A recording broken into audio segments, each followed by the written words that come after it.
is particularly serious. Member for Dunkirk. Thank you, Mr Speaker. My question is to the Minister for Immigration and Border Protection. Will the Minister update the House on the government's efforts to assist persecuted minorities seeking refuge from terrorism in Syria and Iraq? What steps has the government taken to ensure the integrity of the program? The Minister for Immigration and Border Protection.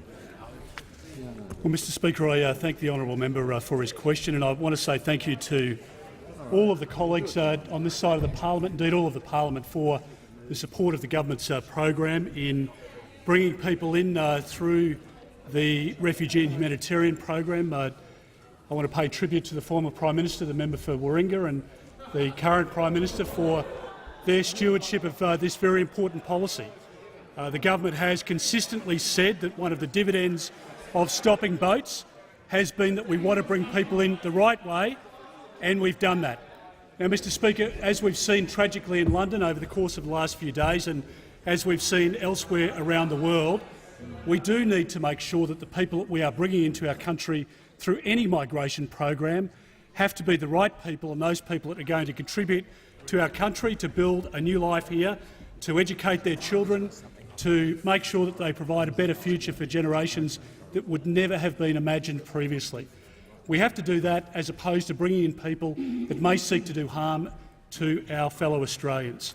And so we have taken very seriously the objective to scrutinise each and every one of the applicants within this intake, and we have given ourselves the very best chance to make sure that all of these people who are coming in under the Syrian and Iraqi program will contribute to our country and will be great Australians.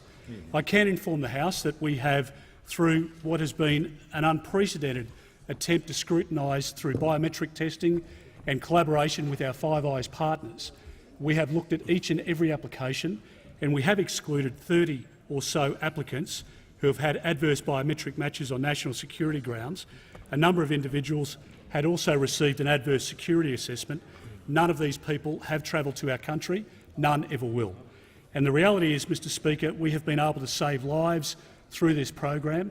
I want to pay tribute to those people who are in our offices, in particular in Amman, in Beirut, in Ankara and Dubai, in particular those staff that went with the assistance of security officials into the northern part of Iraq, a very dangerous zone, obviously, and were able to rescue Yazidi women out of that zone.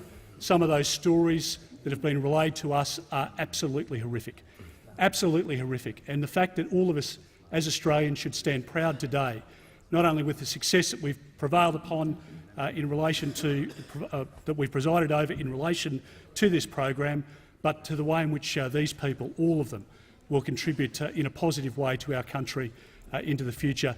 That is what a measured and successful migration program is about, and the Australian public have demonstrated over a long period of time that if governments of the day have their migration programs in check, they will support these sort of investments into the humanitarian program.